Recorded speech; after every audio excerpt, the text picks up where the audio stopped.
Good evening, everyone. My name is Brad Haywood. I'm the Executive Director of Justice Forward Virginia. Thank you for tuning in to part 3 of our explainer series for this summer called Get Informed About Police Reform. And this part of the series is dedicated to civilian oversight. We're calling it Civilian Oversight Done Right, Transforming Policing Through Robust Civilian Review. And the event tonight is co-sponsored by the Legal Aid Justice Center and by the Fairfax County NAACP. So I also, before we get started, I wanted to acknowledge, since we have a number of legislators here, I wanted to acknowledge their presence and their support for criminal justice reform. Senator Creed Eads, his office is tuning in tonight, as well as Senator John Edwards, Delegate Rip Sullivan, Delegate Don Scott, and Delegate Vivian Watts. We really appreciate you tuning in and learning about such an important issue and talking with us about that tonight. So I am, as I've been saying all over social media the past 2 weeks, super excited about what we have going on tonight, and mainly because of the panel we have. So this is an issue, civilian oversight, that I think has immediately risen almost to the top of everyone's police reform to-do list. And we just so happen to have a number of the foremost experts, both experientially and just in terms of policy in the Commonwealth of Virginia, on our panel tonight. So I'm going to go ahead and I will interview them in a minute, but go ahead and introduce everyone. We have with us Sean Perryman. Sean Perryman's the current president of the Fairfax County NAACP and is the youngest president in the history of the organization. He also works as director of social impact policy and counsel at the Internet Association, where he is responsible for leading IA's policy efforts around artificial intelligence, diversity and inclusion, and sharing economy-related policies at the local, state, and federal level. Sean is a graduate of the City University of New York, Baruch College, and Vanderbilt Law School. Welcome, Sean. Keisha Cummings is also joining us tonight. Keisha is the founder of To Love LLC, a community engagement consultancy business which uses strategic and culturally responsive engagement practices to connect organizations, corporations, and nonprofits to individuals, especially young people and their families, in underserved communities. She's based out of Richmond as a member of the Richmond Transparency and Accountability Project, which I actually failed to mention is also co-sponsoring our event tonight. And we have Sarah Burke. Sarah is a resident of Charlottesville, Virginia. She's a capital defense mitigation specialist by trade. She was a volunteer appointee for Charlottesville's initial Police Civilian Review Board, which was tasked with creating a model for civilian oversight of the Charlottesville Police Department, and now works with Legal Aid Justice Center's Civil Rights and Racial Justice Program around issues of police accountability. She's also a member of the People's Coalition, a grassroots organization in the Charlottesville area that fights racism in the criminal legal system. Welcome, Sarah. Johanse Whitaker is the Richmond-based organizer with the Legal Aid Justice Center's Civil Rights and Racial Justice Program. Johanse joined LAJC as a community engagement intern last year, focusing on issues of pretrial justice and data transparency. Johanse also works with the Richmond Transparency and Accountability Project to disrupt mass incarceration and build connections with incarcerated people and their families to reduce the incarcerated population. And lastly, but not least, our co-moderator tonight is Kim Rolla. Kim, I'll let you introduce yourself and then we will get started. Hey everyone, my name is Kim Rolla. I am the interim legal director of Legal Aid Justice Center's Civil Rights and Racial Justice Program, where we work on decriminalization of poverty. And we have been working alongside many of these lovely people on the panel to fight for civilian oversight in both Charlottesville and Richmond for the last 3 years. Thanks, Kim. And I just wanted to let you know kind of how we're going to approach tonight. This is a brand new topic to many of you, if not most of you. It's a brand new topic to, I think, most of the General Assembly, in fact. And I think it's important for us to, first of all, just get our bearings and understand what we're talking about. So first of all, the roadmap for tonight, we're going to have a brief basic overview that I'm going to handle. I'm going to go through 3 slides to give you, like I said, really the basics about what civilian oversight is and what it means. Then we're going to have a discussion of local experiences, mainly covering inadequate review and how that impacts the ability to hold police departments accountable. And hopefully through that, we're going to determine what the core components are of meaningful civilian oversight of police departments, what that really means. So Jack, we can move on to the first slide. So what is a civilian oversight body? So a civilian oversight body is sometimes referred to as external review or a civilian review board. It's a form of police accountability. It's sort of like a nonprofit or an inspector general of a government agency. Very roughly speaking, it is a group of individuals operating outside the purview of a police department that reviews, investigates, and or audits the conduct, practices, or policies of the police or local police force. Jack, if I could get the next slide. What forms does civilian oversight take in practice? So this is something that's going to be important as we listen tonight. There's no one size fits all kind of model of civilian oversight. In fact, most civilian oversight bodies are very different from one another or incorporate different aspects of each of the three main models. So there are three general models of civilian oversight. The first one is a review model. A review model reviews or monitors complaint investigations that were conducted by a police internal affairs department. So basically, the police do an investigation of an individual complaint of misconduct, and then the review board would then review the investigation. That's the review model. There's also an investigatory or investigative model. An investigative model conducts independent investigations of allegations of misconduct by police officers. So what in an investigative model, it either overtakes the police department's role of investigating misconduct, or it may do it in conjunction with them, but it has investigatory authority. It doesn't just review an investigation, it takes part in it or it leads it. And then lastly, we have the auditing or monitoring model, which is a model in which the group collects and analyzes data and information regarding police policies, practices, and training. They make recommendations regarding systemic issues and how to improve policing as an institutional matter. So in the auditing monitoring model, it's dealing again, you might have this component, you might have the others as well, review, investigatory, auditing, monitoring all at once. But in that third one, we're dealing largely with the institutional issues and the systemic issues. So as we move on, and we'll get to back to this list of questions at the end, we're going to hope to answer 9 different questions.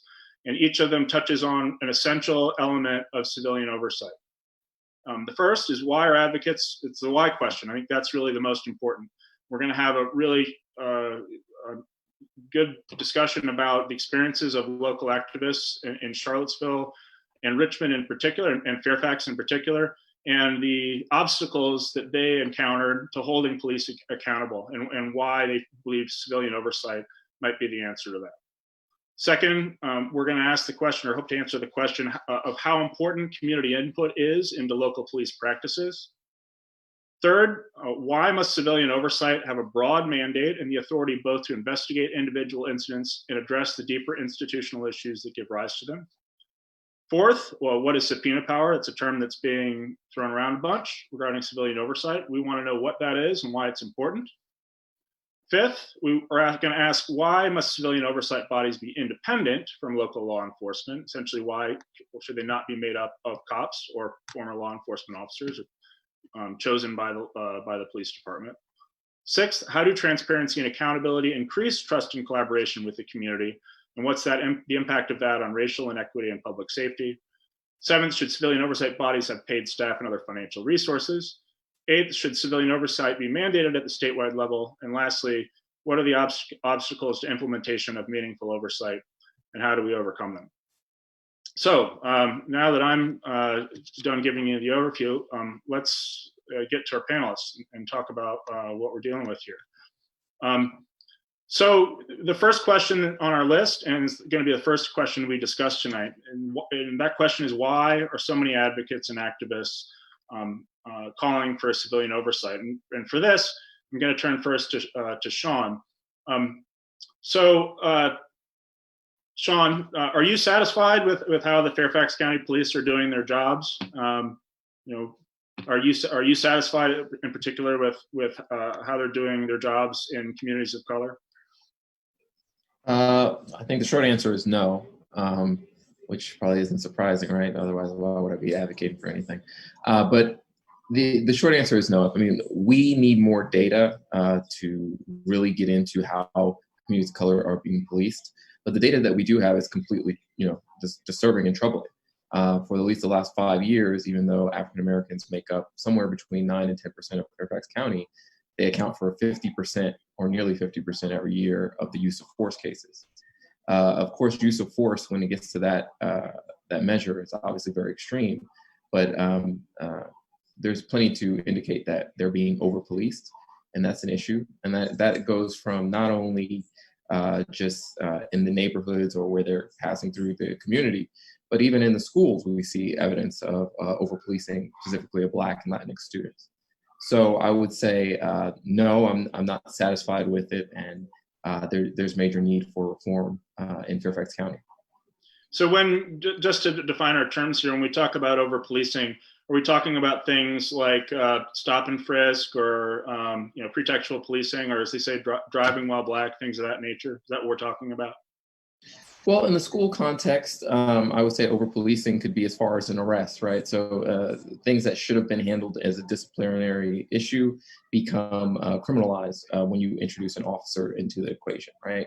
So it can go as far as arrest, but yes, it could be the way that people are stopped and the arrests, the way that they are searched as well. And we see indications of that with Black and Latinx community in Fairfax being over-policed.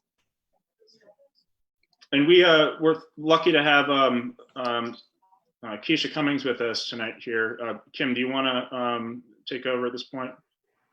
Sure. So Keisha, we actually met each other through the work that you do with Richmond youth, and specifically youth in Richmond's public housing community. I know you spend a lot of time with young people there. You spend a lot of time in those communities.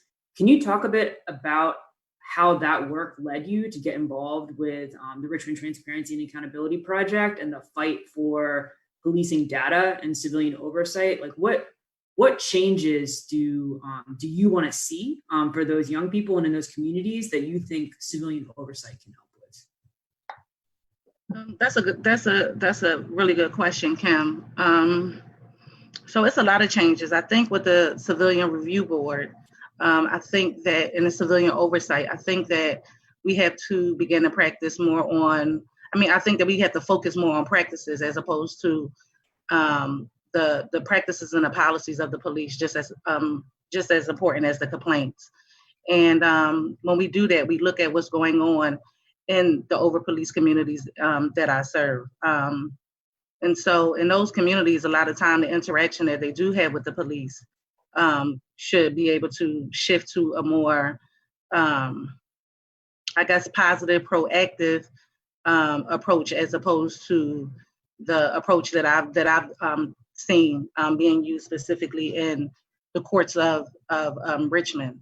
And so, for example, if an officer is pulling someone over for being outside or not being in school, it shouldn't be a punitive action. It should be more of a an approach of, let's get resources for them, or why aren't you in school, or why are you being truant, or it should just be more reform based and social services based, as opposed to the policing aspect of it. Yeah, and actually, if I can connect that, Johante, you also do some work with RTAP, and specifically have looked at some data about some of the things that Keisha is talking about how different communities are policed in Richmond, how different young people are policed in Richmond. Could you speak a bit on that? Connecting to kind of some of the disparities that Sean mentioned in Fairfax. Sure. Yeah. So RTAP in 2017, along with some other organizations, including New Virginia Majority and Southerners on New Ground, and the Legal Aid Justice Center, knocked on over 700 doors in Southside Richmond, asking people, what were the problems that they were facing in their lives. And out of that conversation, policing was the number one topic. Members of RTAP also most recently, as a couple of months ago, spent 6 weeks canvassing, no contact canvassing in Wickham Court and in Mosby Court, listening to people and hearing about their experiences. There was one man, and this is what Keisha knows also from her experience with youth. But there was one particular case where a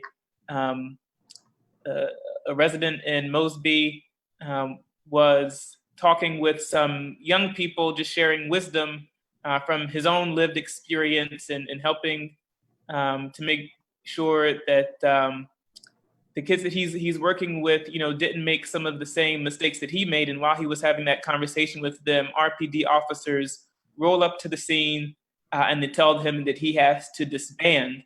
And there's an interaction that he has with a couple of the officers, and he decides that it's best in his interests and in the interest of the youth to walk away from that situation. To de-escalate. And I think that's important because he's not the one who's received de-escalation training. That's the Richmond Police Department.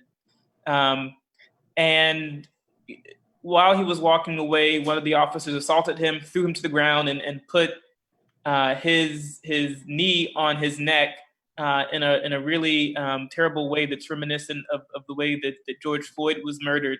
And so we had been hearing these stories of police misconduct in our Black and brown neighborhoods.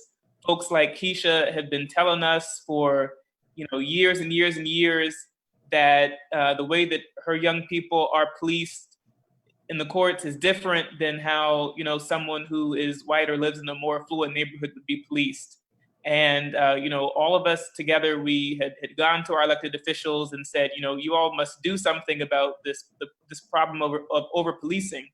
And then we demonstrated compelling personal cases from our experiences. And basically our elected officials said, we don't believe you, we want to see the data. So in 2017, LAJC FOIA'd RPD's use of force data and its civilian complaint policies data. And even, that was a battle because RPD originally did not want to give LAJC that type of data access. They said originally that they were going to charge some exorbitant fee for us to be able to have this data that should be public, and so that battle ensued. After months and months of public pressure, it was in 2018 that RPD finally began to release their data on use of force in civilian complaints.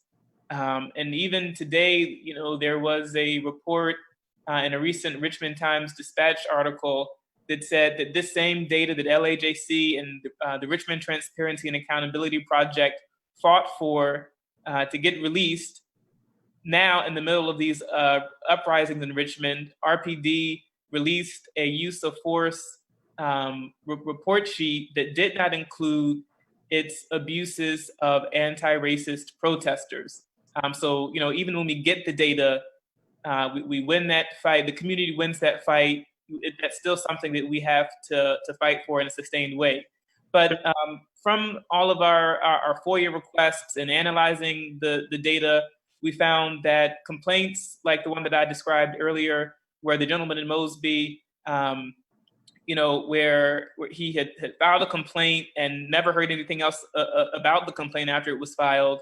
While we looked at RPD's policy and they say that they resolve civilian complaints within 30 days, RTAP found that less than 20% of all complaints are handled in that time, and that it was very common for civilian complaint cases or investigations to take more than 4 months to resolve.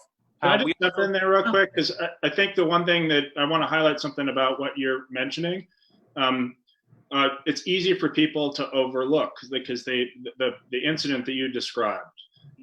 When I, as a criminal defense lawyer, I'm thinking about this in legal terms. This was just, as I understand it, just a group of young Black men standing around, right? Correct.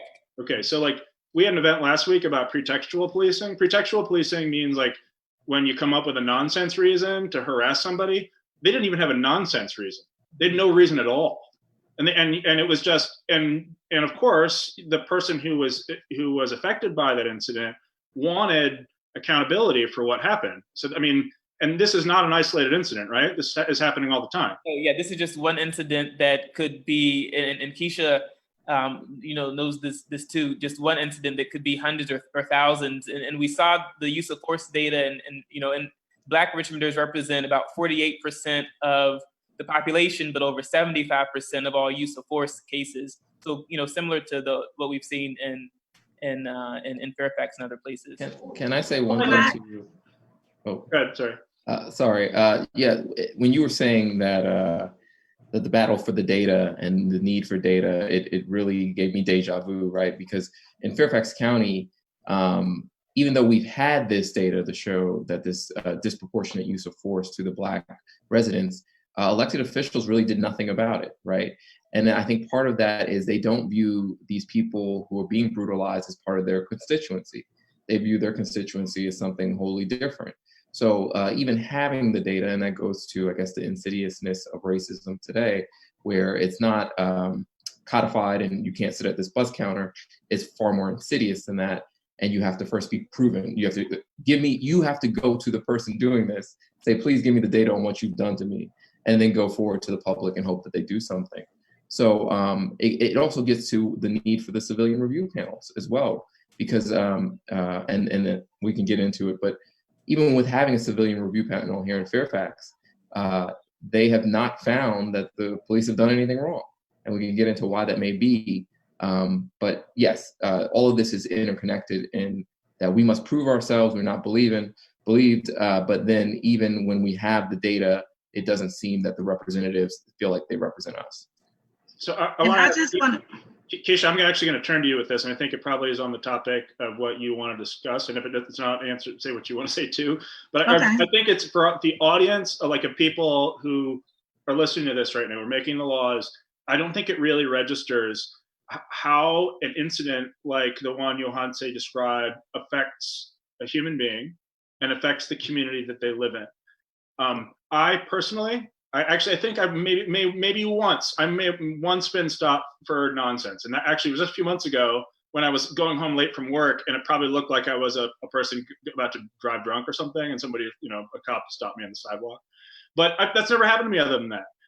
If it happens to you all the time, how does it affect one's psyche? How does it affect the trust in the community? I mean, can you speak on that a little bit?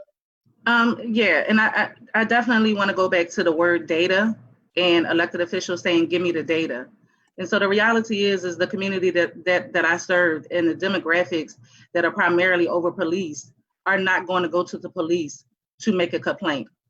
And I think that if you don't know,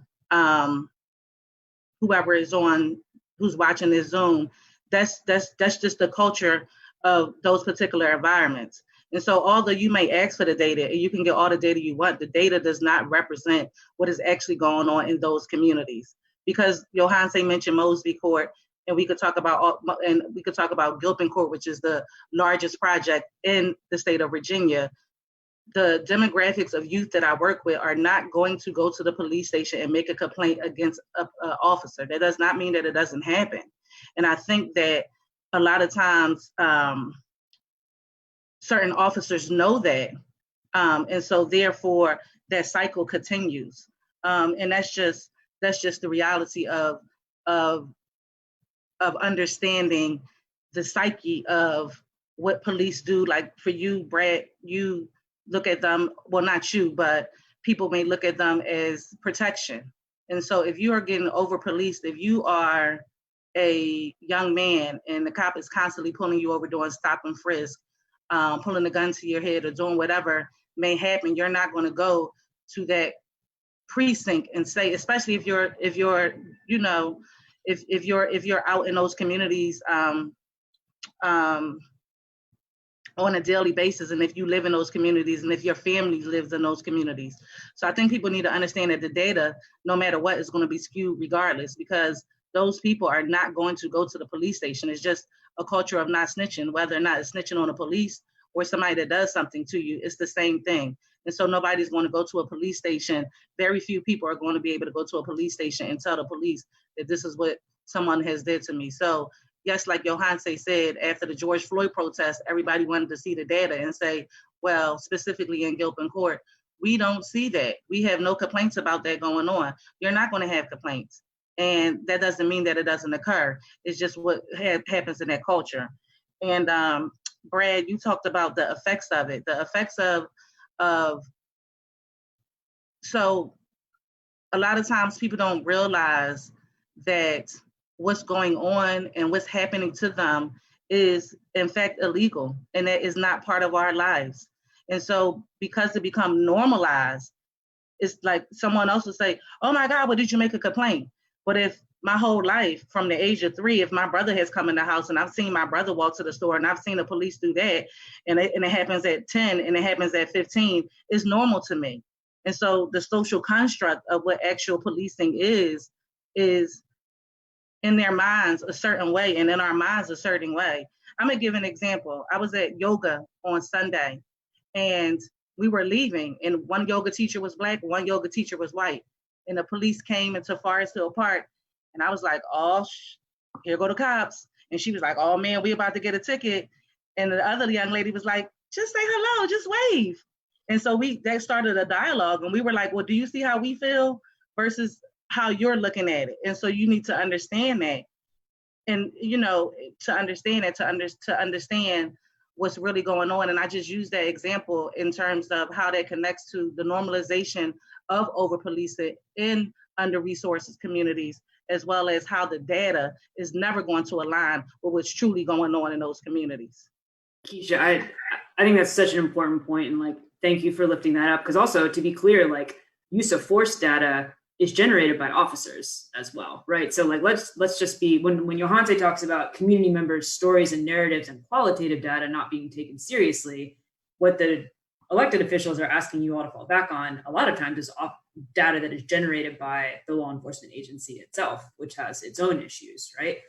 But leaving like the difficulties all of you just articulated with obtaining data, the flaws in that data, I really also appreciated Sean's point to say, like, even when the data is there, there's not a response. And if there's a response, it's not one of urgency, of taking this problem seriously, right? We've had this data for quite a long time in some of these places, or some of the data, to know that the problem exists. And there just hasn't been,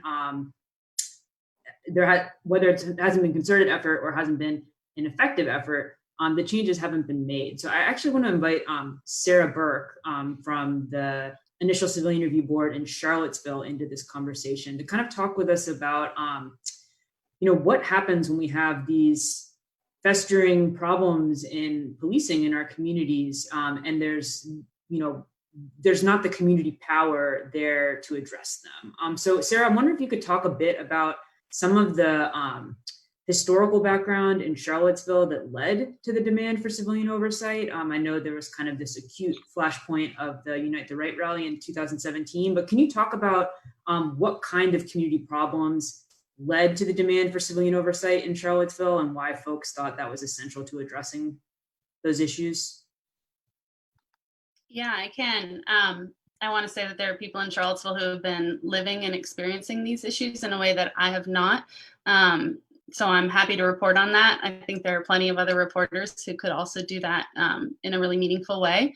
But I'll tell you my experience from coming into it as an initial civilian review board member. So just to back up 30-something years, there was a civilian complaint panel in the 90s when I was in elementary school that reviewed a very small subset of complaints that were submitted as external complaints into the police department.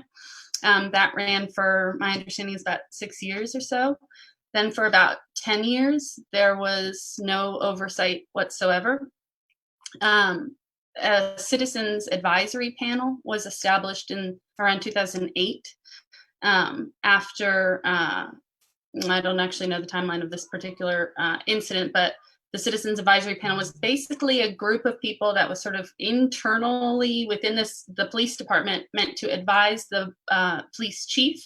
There were civilians as a part of that, but also city staff and others to advise the police chief. It was not an independent review panel or advisory commission by any stretch of the imagination. And that lasted almost 20 years, almost 10 years. And when the Unite the Right rally and the other events in summer of 2017 occurred, the city council created a resolution to create a civilian review panel and to disband that citizen advisory panel. And over the course of that citizen advisory panel's term, one of the key issues that was two key issues were really coming to light. One was the issue of discriminatory stops and frisks, and the other was an issue of the time that it took and whether complaints were ever resolved if they were made. So Keisha's point is well taken, that a lot of people weren't submitting complaints at all. And then Johanse's point, which what happened in Richmond is also what was happening in Charlottesville, that these weren't being addressed in the timely manner that they were supposed to according to their own general orders or internal policies. And so the stop and frisk data in particular was really concerning. Back in around 2014, it was revealed that about 70% of stops were involved African Americans in Charlottesville, which make up less than 20% of Charlottesville's population. If you were Black, you were more than 9 times more likely than somebody who was white to be stopped by an officer that could lead to a frisk. And so that introduction into the criminal justice system, as there are many others, which Sean mentioned, including sort of the school to prison pipeline, was really concerning. And the NAACP in Charlottesville and the Public Housing Area Association Residents Group sued the city, and there were these narratives that had been created. So the police created these narrative accounts of why they stopped this person, to explain the reasoning why they stopped the individuals. And when those were attempted to be brought to light using the Freedom of Information Act, the police department stated that they were investigatory files. They were not just administrative files related to the stopping of individuals. They were related to investigations, even though many of these never resulted in criminal investigations. And so there was a lawsuit.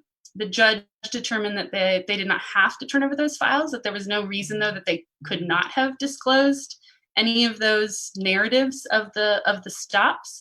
But at that point, there was information that already had been generated, and then it came out in this lawsuit that made people very aware. Those who, as Keisha says, many of these people were well aware of these practices long before the data comes out, right? Especially people who are living this day in and day out. But the general population, including the city councilors and city staff, are all made aware of this. And in the meantime, nothing really changes. And so they create a civilian review board after the Unite the Right and Summer of Hate here in Charlottesville in 2017. And our task was to really create a civilian-built oversight method.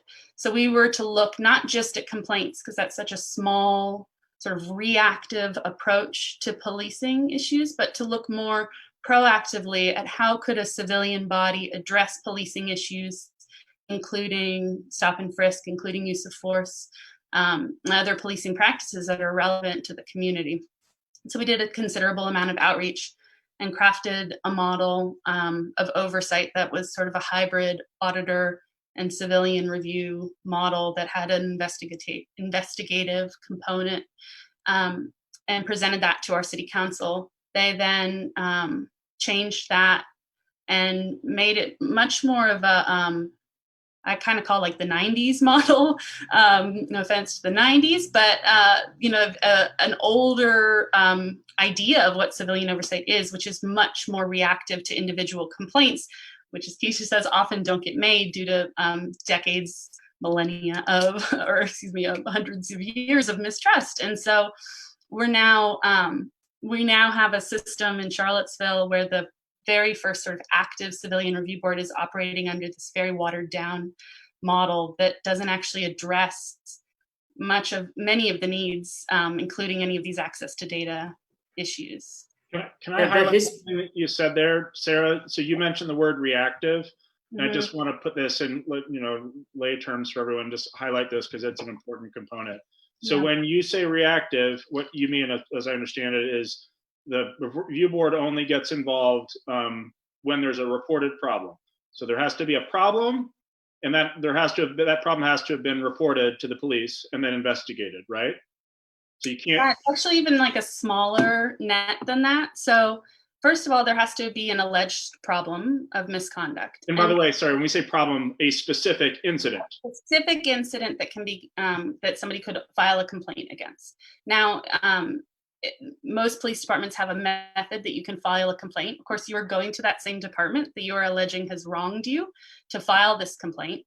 Then you have to be involved in that process, as the complainant, assuming that's me, I would have to hold that police department accountable to their own timeline. Maybe they never get back to me, which has happened. Maybe they do, but it's much later.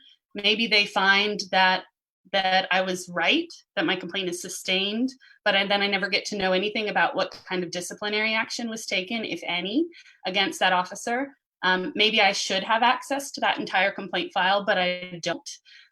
So that's maybe the complainant's perspective. And then the CRBs, as they're formed now, both in Charlottesville and Fairfax, which Sean could probably talk more about, the review ability of the civilian body is even more limited. It's not just any complaint. It's often complaints about very specific types of conduct. It's complaints that end in a very specific disposition, or if they don't meet a specific timeline. And so it winnows the ability of review down further, so that now we're dealing, Charlottesville had something like 30-something complaints last year in 2019, which isn't the full range of complaints that could be mounted. But if you now winnow that down to what the Civilian Review Board is able to actually look at, it's a very small subset of policing related issues. And I think we now know so much more, just as a general population, about policing problems in the summer of 2020 than maybe even some of us were aware of a year ago, that this isn't just about how one complaint or 10 or 20 complaints are resolved. This is about a policing culture. This is about policies. This is about training. This is about the amount of funding that are going into these departments, entirely unquestioned.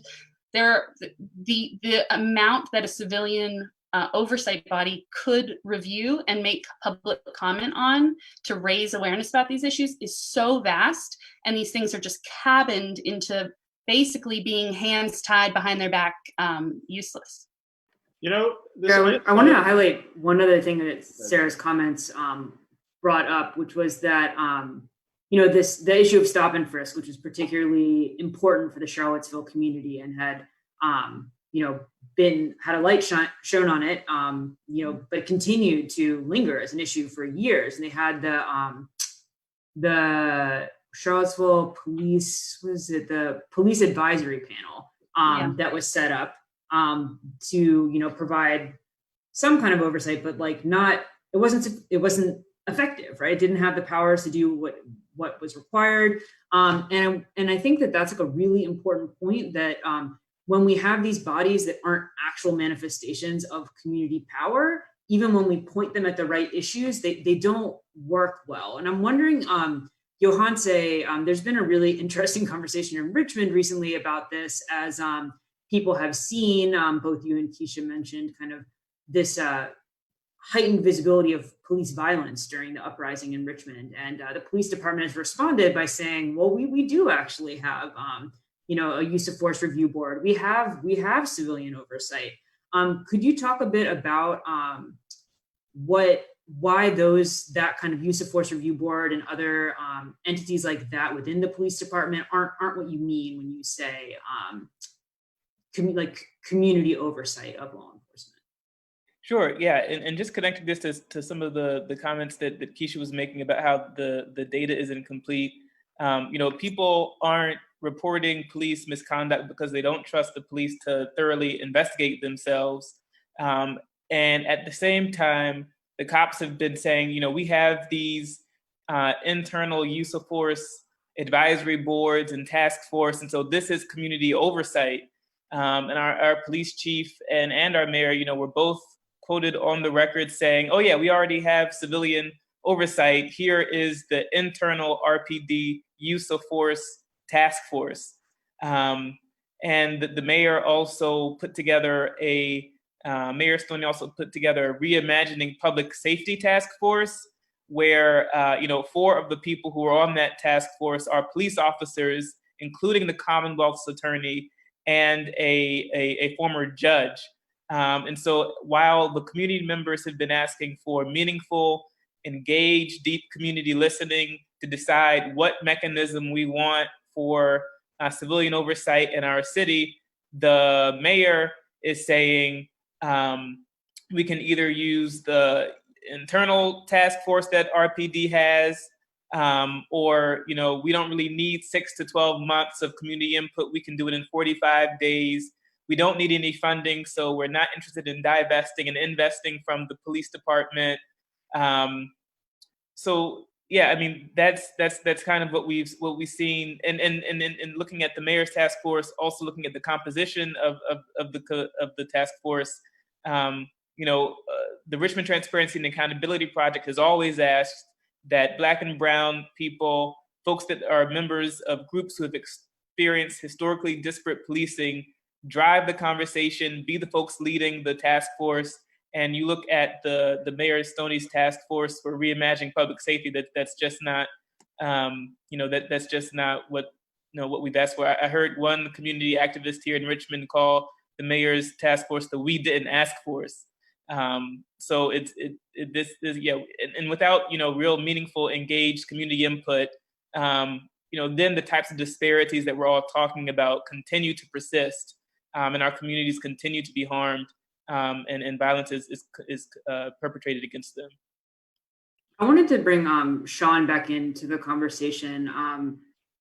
In that, Sean, to talk a bit about kind of the history of Fairfax's review board and how it has functioned as a review model form of civilian oversight, and what you think, if there are any limitations to that, and kind of how you found the board's effectiveness in addressing some of the issues you talked about earlier. Right. So the board was found after the killing of John Deere, which was a white man who was shot by a police officer, and then that led to the formation of the civilian review panel. I only bring up his race because I think it's interesting when we talk about the constituencies that are responded to, right? So they formed this civilian review panel, but the review panel, a lot of times when we're having these conversations, people get really excited. Oh, Fairfax has a civilian review panel, but that doesn't mean it's effective. And I think it gets to some of the issues here. So the way the process works is sort of a hybrid model where there's an auditor, and then there's the panel itself. And the complaints do not go to the panel. Like, they don't just go to the panel. You have to make a complaint with the police investigate it, and then the investigation, once completed, is then sent to the panel for review. So, and they're not reviewing to say, oh, well, this seems like a tip that they didn't follow up on, let me go investigate it. They don't have any investigation authority. They're really reviewing the investigation for thoroughness and whether they've checked all the boxes. And the recommendations that they can make, I don't know if you can really call it that, is to, well, I think you should look into something further. So you're sending it then back to the police. And so it touches on all the issues we've raised here, where essentially, and this is especially true for the unhoused population, if you are harassed or feel like you're abused by the police, you're then telling that person, hey, by the way, you can go to the police and tell them how the police abuse you. So then you're kind of in this situation where, why would I ever do that? So that leads to one problem. But even if you get to that step where you've brought it to the police and they've investigated, the civilian review panel isn't really empowered to do their own investigation or even to push back as hard as we would like in terms of looking at the police practices and everything else. Can I just hop in there, Sean? You said Sure. that at one point, you said if the review board didn't have a certain document or data, all they can do is recommend, can you, or ask, can you give this to us? is this what we talk about when we talk about subpoena power? Right. If the investigators from the police didn't get this thing, the review board has no power to get it themselves, right? Right, that's correct. So the review board has zero power to get it themselves. Even if they know there's a document out there, they know there's something out there, or if they just think that there's a better road to go down in terms of investigation, they do not have the authority to do so. What have been the results so far? Like, can we pull up that? There's a slide that we have from ACLU People Power. It was just yesterday, but this was enlightening. I think you saw that. This tells the story, but can you tell us kind of what the results so far have been of civilian review in Fairfax? I'm unable to see the slide you're referencing. Oh, this is the one that basically shows that they rubber stamped every single police investigation over the past year. Yes, exactly. So they have. So you have to keep in mind, Fairfax County is one of the most populous counties in the Commonwealth, and we have, I think, I don't remember the exact number you have in front of you. It's probably like a 36, 40 something investigations, and they found nothing wrong in any of them. So this is curious to me for a lot of reasons. We know the disparity in use of force. We also know that most officers in Fairfax County aren't equipped with body cameras. Now, I know that gets to be a controversial topic in progressive communities, but there's about a quarter of Fairfax County officers that have body cameras, and just happened to be that one of the officers who had it was arrested recently for brutalizing a guy who was obviously in distress. So you can either believe that the one officer who happened to have the camera happened to get caught doing this thing, and no other issue ever arose. Even the complainants that went to the civilian review panel, nothing has been wrong. But that sort of defies reality. And if I could say one point about this, I know I'm probably speaking to a self-selected crowd that's listening to this sort of thing, but I know there are folks that are skeptical of these things. And I look at it like this. I'm an attorney. There is a way to complain about attorneys for malpractice. No matter how much training you have, there are going to be lawyers who screw up, either intentionally, unintentionally, or whatever. Same thing with doctors. Any profession has people who do not act appropriately within the bounds. Now, there's a larger discussion about even what is deemed appropriate in policing. Is that appropriate for what the community needs? But I think the idea that people don't seem to understand the need to have a check on this government function and a way to investigate them that is independent and outside of the people who work there defies reasoning. I mean, that's just good governance. So just wanted to make that point. Just to get our bearings here, we've been talking about the review model, and this is the limitation of the review model, is that they have no investigative power. Almost every body in Virginia right now has this review model, and that's why I think we're highlighting. That's why that alone is not enough.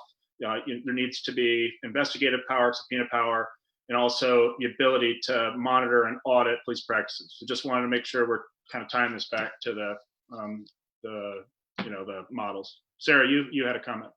Yeah, I was going to say one of the things that Sean brings up that is just really resonates with me here in Charlottesville is, and I know some of the folks who do this work in Fairfax, and so much of their rubber stamping of police investigations is by their own government's limitation on what they can do in their model. So when you have a city municipal government of any kind that creates an oversight model that is so prescriptive as to what you can review and what you can't, and what you can speak to and what you can't, then you narrow the focus so much that you can only make determinations as to certain findings, and you can only say whether the issue was impartial or whether it was complete. And so it doesn't actually get to the meat of the issue at all. And as Sean says, you're entirely dependent on whatever the police department themselves have done. And so if what you're supposed to be doing is investigating police conduct, you're actually sort of investigating police's investigations of their own act, and you're limited by their own possibly wonderful, possibly not so great work. And so the fact that there's no subpoena power available to any civilian review board in the Commonwealth right now is incredibly problematic, because what it does is it puts the onus on the civilian review panel or the board to create a memorandum of understanding with the police department, the exact department they are tasked with overseeing, to agree upon which files they get. So in Charlottesville, we tried to say, we want access to everything. We want access to all policing related data, data keeping systems, complaints, investigations, not criminal investigations. That's an entirely different department that nobody's trying to step their foot into, I don't think, at this point. But we want anything related to of significant public concern, that the CRB should have access to that, and any auditor should have access to that. Let's not limit our scope so much that we are actually tying our own hands behind our back. So we asked for that. We were denied. Now the current CRB is just, they will receive whatever the police department wants to provide them. And it's like the IRS auditing your taxes and asking, which documents would you like us to look at, and which would you like to, keep behind closed doors. And it's a ridiculous model of oversight, and we all keep following it. I mean, we had Fairfax practitioners come to Charlottesville and actually give a wonderful presentation. And I came away with the idea that, there's so much that can be improved upon on the Fairfax model. And everybody else said, well, Fairfax seems to be doing great. And when I say everybody else, I mean, city government. And so there's a lot of issues in terms of, when we have these models that aren't working well, they are models of civilian oversight to the rest of the Commonwealth. And it's perpetuating sort of poor practices, I think. And beyond that, just on a much broader level, there's state statutory limitations to a lot of information about police disciplinary records, police misconduct, prior experience, and whether there was disciplinary action in prior jobs. So there is a lot that protects police officers against any of this information coming forward, which it just makes these models under the current legislative landscape, makes them performative. A lot of you probably seen the meme, the one that goes, if we can get this slide, or maybe it's already been up already, the police, saying, we've investigated ourselves and cleared ourselves of any wrongdoing. Well, that's what happens without any civilian review, civilian oversight, but with just review only, it's only 1 degree removed from that. It's like, okay, so they've done this totally secretive investigation, and hey, check out this thing that we probably insulated from any scrutiny already. And then the review panel has to look at that and find the holes that don't exist because the police have made sure to close all of them. Anyway. Kim, did you have? Was there more we should discuss with local experiences, or we can move on to sort of the political angle on this? I think we should move on to the political angle. So some of you may be saying, well, police, or you may know this, that police officers in Virginia are generally hired by local governments. In Arlington County, where I'm the chief public defender, that's our county board and our county manager. In Fairfax, it's the board of supervisors. And actually, when we were preparing for this event, I mentioned this to Sean. I'd watched a virtual town hall that Fairfax NAACP did, and it was just amazing how clueless the county supervisors were, clueless and completely indifferent. And Sean, why do you think that is? Why do you think it is that elected officials are not holding their own police departments accountable? That may be the most loaded question I've been asked since I've done depositions. Like, why do I think? Are you asking me why I think they're clueless, or what? Why? I mean, what is where's the indifference coming from in a majority white county that where the communities of color don't have political influence? I think you answered your own question, but I think I think, well, it goes back to what I said about what you view as your constituency, right? If you view your constituency as, and this is no insult to anyone there, but the Fairfax County Dems, where you can pay $100 a ticket to go to an event, and that's who I need to please. The police usually aren't harassing the donor class, and God help them if they ever did. But that is part of the problem, that they are so removed from these people who are being harassed and likely discriminated against, that they don't view it as constituency. You spoke to that town hall, and I think my frustration there was obvious, because this use of force data has been here before George Floyd was murdered in the streets. We knew that people were using use of force disproportionately against Black Americans, and I think there has been a cultural awakening, but I don't want to let people off the hook that easily. I was actually listening to Spotify the other day, and it was something Richard Pryor said from like the 70s, and he's talking about how the police always ruin your good time when you go out. And it was a mixed crowd from when I looked it up on YouTube later on. But it was a mixed crowd, and everyone got the joke. Everyone understands that this is part of the American experience, that if you're Black, you are likely to be pulled over, and we have the whole term driving while Black, right? So this is not as mysterious as we try to make it out to be. But as far as people caring about it now, I think we have seen some improvement. So I don't want to completely slam our Board of Supervisors. I think, and maybe goes back to your point, but Supervisor Lusk has really taken a keen interest in this. I think I've seen people move further along than they have before, but there are people, and I'll call Supervisor Gross, who's completely dismissive of this issue, right? And it's ironic in a sense, because if you look at the Mason district and what that population looks like, you think she would care a little bit more.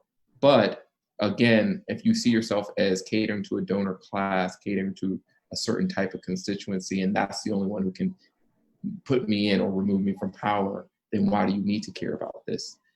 So it's unfortunate, but I think it's something that we need to start speaking to. And just to, I actually wanted to ask Keisha and Johanse, I think, Brad made the point that in the vast majority of Virginia, that Black and brown folks are the minority. So there may be, in certain political contexts, there may be less pressure generated by that group that is experiencing disparate policing. Though both of you are doing this work in Richmond, Virginia, which was a majority Black jurisdiction. It's about 50% Black currently. Most of the elected leadership in Richmond, we have a Black police chief, a Black mayor, Black Commonwealth attorney. And I wonder if y'all could talk about that kind of political landscape in Richmond and how receptive they've been to your all's work over the last 3 years, pushing for this data and pushing for civilian oversight. I would kind of love to answer that question. So for me, I have not necessarily gone to that level, because as Sean has said, I have long ago recognized that the particular demographics that I serve, number one, they don't bring stuff to the city economically, and 9 times out of 10, they're not constituents. And so I do what I do in my community, understanding that that's just politics, and that's just the reality of the situation. I'm sorry, can I ask a question? Do you mean not constituents as in like disenfranchisement? In terms of voting, what they believe about voting, and not really voting, is because the population I serve is young, is 16 to 26. And in the communities that I serve, some vote, but the majority of them don't. And not because they're not educated about voting, but a lot of times they're saying to me, well, Ms. Keisha, it doesn't matter. Or they have different reasons, again, because of maybe the way that they were growing up, just like how they think about the police. It's a social construct in terms of they don't really particularly care about what's going on here. And so for me, it's important. Like, I know Johanse talked about the mayor's task force. I am on the mayor's task force. And I know other community members that are on the mayor's task force. That is, for me to be on it is to basically serve my community and be that conduit between what's going on in the community and the mayor. And, you know, it might not be able to reach somebody, but I hope that that seed is planted with, I mean, it might not be able to reach everybody, but I hope that that seed is planted with at least one person that could possibly change or stop whatever is going on in the community. So I'm sorry, Kim, I lost my train of thought in terms of what the original question was. No, that's okay. I think Johanse actually wanted to jump into about just how the political class in Richmond has responded to these demands for police accountability over the last 3 years. In connecting, you know, some thoughts with, you know, what I'm thinking about and what Keisha's also saying is that we also, you know, have to remember that a lot of these populations, because they've been, you know, targeted by the police department and have gone through the criminal legal system, you know, many people don't even have you know, are disenfranchised and cannot vote. And, you know, legislatures, including ours and across the country, have sought to disenfranchise even more folks. But you definitely bring up a good point. There's a saying that skin folk ain't kinfolk in our community. We have a Black mayor. We have Black members of city council. We've had, in the past 4 years, we've now had 2 Black police chiefs appointed by, you know, reporting to a Black mayor. And so some of our Black electoral leaders are perpetuating racial inequities by not acting, you know, in concert with community members. And because they've been slow to respond and had been even outright resistant in a lot of cases, our communities are continuing to suffer. And I mean, you know, Black and brown communities are continuing to suffer. So, you know, one of the ways that we can ensure that Black and brown folks are leading this conversation, even as we are in terms of electoral politics, or, you know, folks are targeting our right to vote. One of the ways that we've sought to address this is to organize ourselves. I think that's a major tool in our toolkit, and also be very and I mean, and that's really one of the reasons that the CRB is in the discussion in Richmond in the first place. You know, 2-3 years ago, the mayor and city council were not talking about civilian oversight, and it's been because of the organizing power of organizations like the Richmond Transparency and Accountability Project, the People's Coalition in Charlottesville, the Fairfax NAACP in Fairfax. That folks have been organizing around these issues for a long time, and that when these uprisings, you know, began, because of the organizing that had been going on, we were able to take advantage of this moment and push the landscape, or the political landscape, you know, in our favor. So that's the win of organized communities. But RTAP has asked that city council, so we now have a majority of city council who are in favor of civilian oversight. And what we've told them is that, you know, we can't really just say, let's push this back to the voters, or let's let city council, you know, appoint CRB folks, or let the mayor do it. We've got to write into the city ordinances that to be a member of this task force, you know, you've got to be a member of a group that has experienced historically disparate policing. So you've got to be, you know, a member of the Black community, the Latino, Latina, Latinx community. You've got to be a person who is living with disabilities, a person who is unhoused, a public housing resident, or a member of the LGBT community. You've got to put that into the language, so that, you know, then you force city council to put together a CRB where Black and brown folks are leading the conversation, rather than, you know, just putting it to the electorate or to our elected officials who, you know, really don't represent our interests. Absolutely, Kim. I just want to piggyback off of what Johan said. The community input has to be at the forefront of the CRB, because if it's not, then what's going to happen is it's just going to be another layer of division for a group of people who have already felt powerless.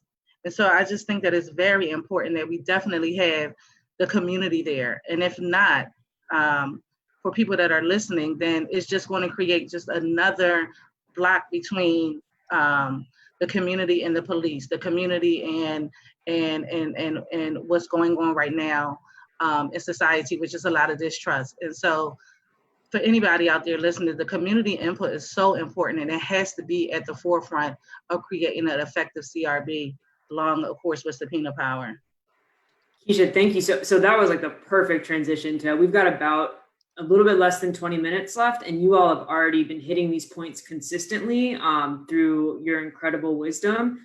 Though I just want to mark that we're going to have a section talking specifically about like what types of civilian oversight need to be implemented. I just really want to like hammer again for the folks that are watching at home that are not don't have the expertise that you all do about like what are the attributes of an effective civilian oversight body. And like I do think we've talked about all of these pieces already, but again, I just want to really hammer them home and give you guys a space to say anything else that you may have on your minds about these pieces. So one thing we've heard repeatedly from you all is about the necessity of a broad mandate. Both Sean and Sarah talked about kind of when we define this very narrow subset of complaints, it can only be looked at in a certain way, that really limits the effectiveness of these bodies. We really need to be talking about not even just investigation, but auditing and monitoring. So I wondered if anybody wanted to kind of revisit that or add to our discussion earlier about what exactly is the scope of this effective civilian oversight that we're talking about. I can get to that a little bit. I mean, I think one of the things that's most striking to me let's say in Charlottesville in the past 3 years is the ways in which community need and desire for change has evolved.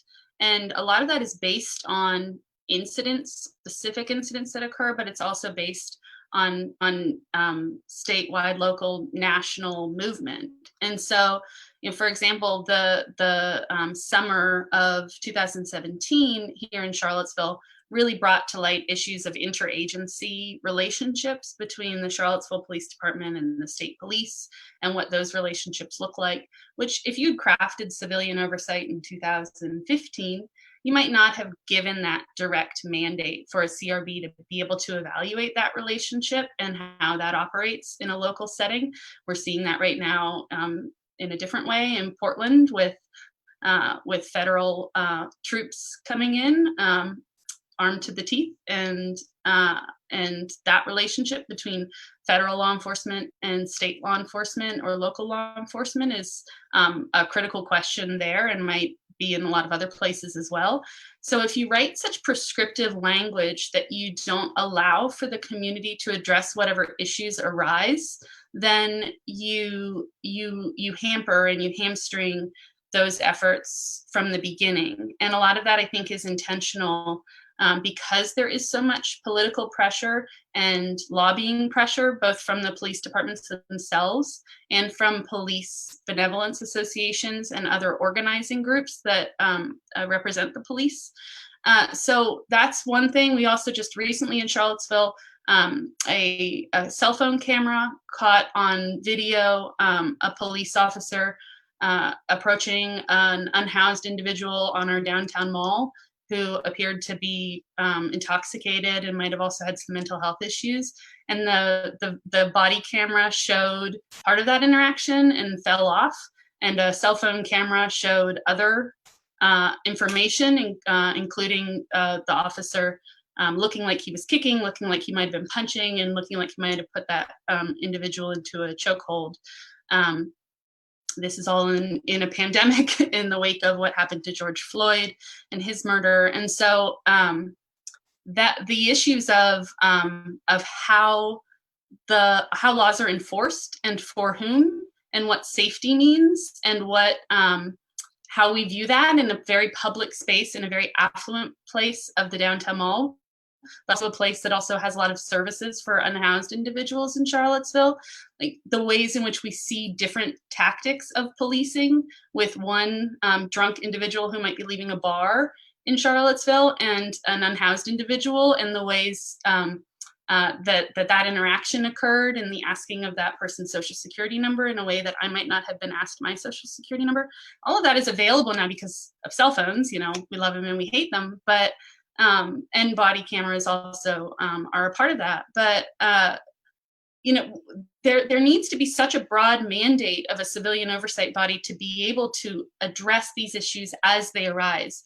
Because if it isn't broad enough to be able to review that cell phone footage along with that body cam footage, or to address the specific tactics and training about how you can restrain an individual, if you write it so prescriptively that you can't look at those interactions as they occur, you create an intentional relationship of distrust between the community and the civilian review board itself.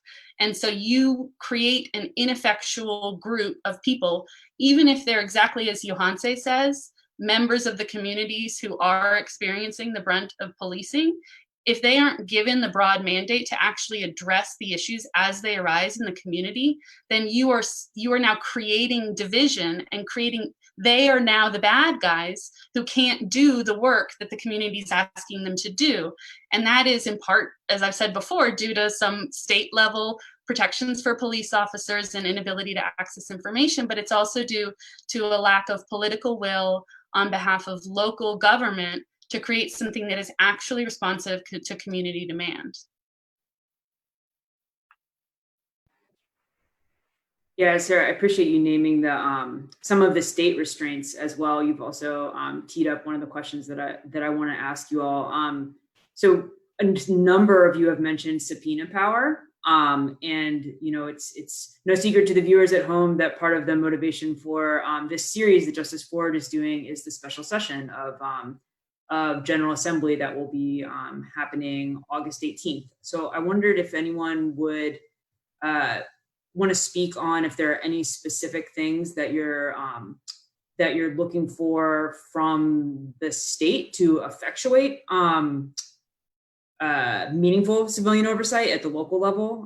Anything that you're looking for from the General Assembly in August, and I guess on the flip side, if there's any proposals you've heard surrounding civilian oversight that you think would not meet the best practices that we've been talking about this evening.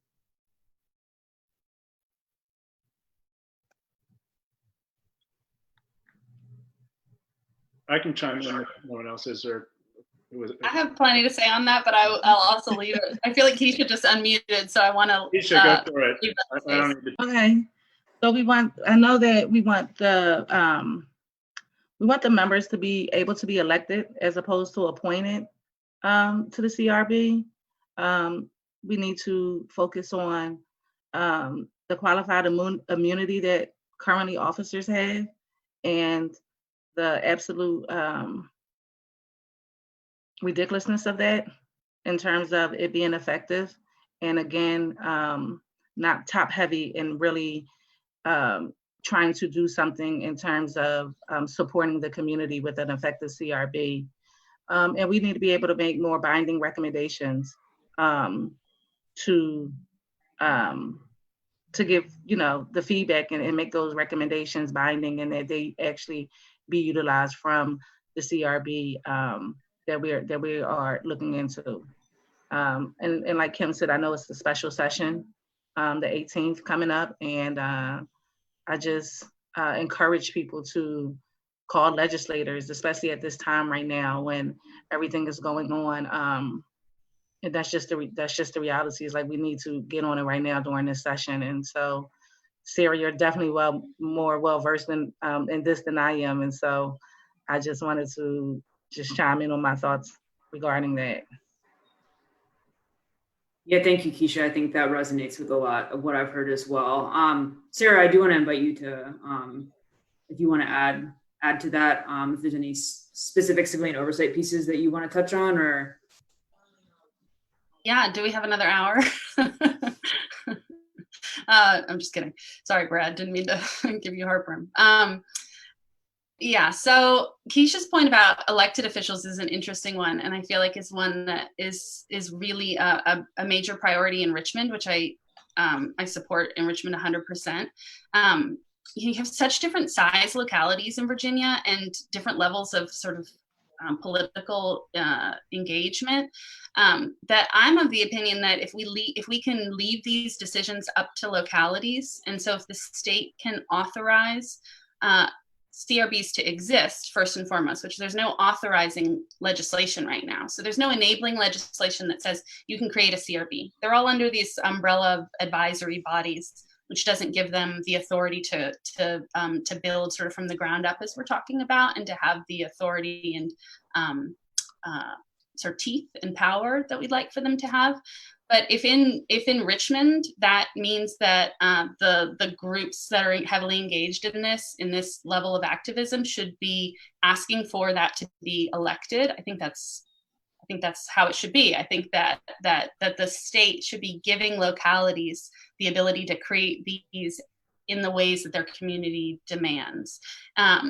But there are some specific powers that I think the state needs to be able to grant in order to give these bodies the teeth that they need. So one of those is subpoena power.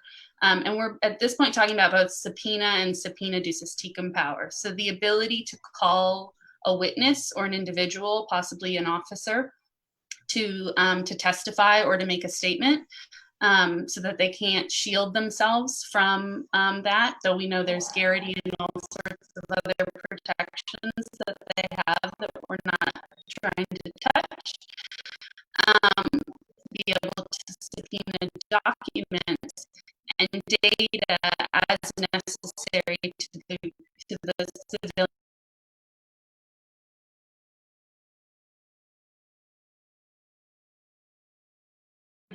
about use of force data, in the conversations about divesting money from the police department and reinvesting that into community care. That subpoena ducis tecum power could have the power to gain access to budgetary documents, how the police ask for money, what hoops they might have to go through from the locality, where they're getting their funding and how they're spending that, and whether there's sort of programmatic reasons for how they're spending the money that they receive. So those are the sort of two main features that I think the state needs to provide: enabling legislation to give CRBs power to even form, for localities to form these CRBs, and then to give them the opportunity to have subpoena power. The question of disciplinary authority is something I'm not sure is going to be talked about in this particular session, just because there are some maybe some repeals that would need to occur in order to make that possible. But I think that's definitely something that we've been hearing in Charlottesville. There needs to be significantly more binding authority from what the CRB says. It doesn't necessarily mean final disciplinary authority. There can be a lot in between a suggestion that can just be floated out into the air and never receive a response, to the ability to fire somebody. So there's a lot of space in between there that I think is necessary to critically evaluate, that I don't think we have time to do tonight. And beyond that, there's these issues that I've been keep saying. There's the Law Enforcement Procedural Guarantees Act, which gives law enforcement officers the ability to access this different grievance and disciplinary process that is apart from whatever your public works employee or any other city employee gets. And that provides them pretty extraordinary protections, and the ability to interact with that grievance and disciplinary process from an external board is kind of an uncharted territory at the moment. So I think there are elements of that act that need to be addressed. And the Freedom of Information Act also keeps a significant amount of information from public view, which would also include CRB's views. That is really critical. So disciplinary action, personnel related files, things that get characterized as investigative files, even if they are closed cases or never actually went through a criminal investigative procedure, they could be deemed that way. So there are these what are called discretionary exemptions that the police department or the city body can call upon, and they do. In my experience, every time they call upon this discretion to be able to keep that information from the public. They can also exempt anything that's related to tactical decision making or tactical procedures. And I think, I certainly understand why some of that shouldn't necessarily be public information, though I think disciplinary files and personnel files and hiring files, at least, with maybe perhaps with some redaction ability for, specific medical information and that stuff. I don't know that all that needs to become public, but that there are such shields that keep all of policing in these kind of black boxes or sort of hidden in the shadows and in the dark. And so much of what civilian oversight can do, if the legislature and if localities give this power to the groups that are asking for it, is to sort of draw some of that out of the darkness and bring it into light, and to say, this is what's actually going on in our communities, and this is how we are being policed, and to leave that to the individuals and to the communities to decide, is this something that we find acceptable? So we are running out of time. This has been an amazing panel. Everyone here is so knowledgeable, and I feel like I've learned so much. Here's another thing, though. We only had 90 minutes tonight. A lot of you are watching, and actually, a lot of you who are watching make the law or write policy to help influence the law. Another person I want to acknowledge who joined us tonight is Delegate Marcus Simon. He's a great ally of criminal justice reform efforts. But you have 5 people now that you're looking at on this screen, not me, you can kick me out of this group, 5 people who are experts on this topic. You've got their names, you know where they work. Lawmakers, policymakers, get these people involved when you're making policy this summer.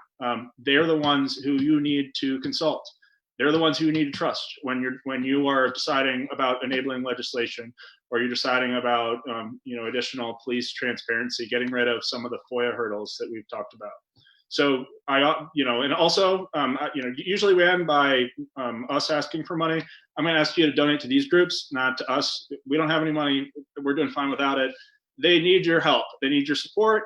Richmond Transparency and Accountability Project, Fairfax County NAACP, Legal Aid Justice Center. What was it, Sarah? What was the name of the group that people? What was it? The People's Coalition. People's Coalition.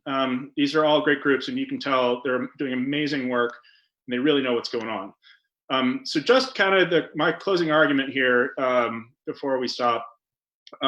You've heard a lot from on the ground experiences. A lot of you don't know how to relate to this firsthand. Some of you may relate, though, to your own personal experiences in your life. I think of this with a much more trivial example, which will highlight how important it is in the police context of class action lawsuits. You think about, say, the other day I applied for a Home Depot credit card. They didn't credit me my promotional discount. I had 3 different phone calls. I think I might have spent 4 hours trying to get my promotional credit. I did that because I'm a lawyer. And I just like to argue with people. Most people, though, when they encounter that kind of bureaucracy, they know they're not going to win. They're not going to do it. Now, think about if that it's not just some big multinational corporation that you can hassle their customer service agents on, but it's a police department that has the power to deprive you of your liberty, potentially deprive you of your life, has the power to destroy, really to invade your community. And you know that if you speak up, not only they're not going to listen, but they might even do worse. Think about it that way. These are the people that right now are being counted on to investigate themselves. And when they investigate themselves, they clear themselves of any wrongdoing. So we need to find a way to solve problems, like Sarah was saying and others were saying, not just react to them and not just react to incidents. The problems we have, to be clear, are institutional, and we must have the power to solve those problems, to both obtain the information and to investigate and to make binding recommendations about what to do next. Those groups that do this work have to be independent. They can't be the people investigating themselves, or even the 1 degree removed where they're just rubber stamping the people who investigated themselves.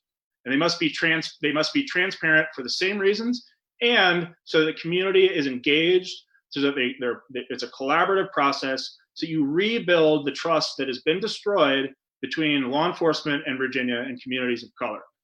This is how we get at the core of the problem. The problem in Virginia is not just with how gentle cops are when they enforce the law. It's not just whether, how hard they grab you when they grab your arm. What it's about is the law itself. It is about the distrust of police because of the way the law has been abused to oppress Black and brown people in the Commonwealth. So we got to get away from that. And this is, I think, the most important critical first step is establishing meaningful, robust, transparent, independent civilian oversight. So we got to do that. With that, we're going to wrap up tonight. And I would say, in addition to donating to these groups and contacting these great activists who are with us, if you want to stay engaged, Justice Forward Virginia is going to have 3 more, actually. We have only 1 more announced, but we're going to have 3 more panels before the special session, which starts on August 18th. We're going to have one next week about the assault and law enforcement statute and police in schools and why we need to get them out of schools. And then after that, we're going to discuss mandatory minimums the following week, and we're going to have a question and answer event the week after that. You should join us for all of those. You should like each of these groups on Facebook, follow us on Twitter, on Instagram, on YouTube. If you have friends who weren't watching tonight, they can watch on YouTube later. It's going to be posted there. So please do all those things. Make sure you get informed so we can make these things a reality this year and in the future. So with that, I'll sign off and thank you everyone for joining. So have a good night.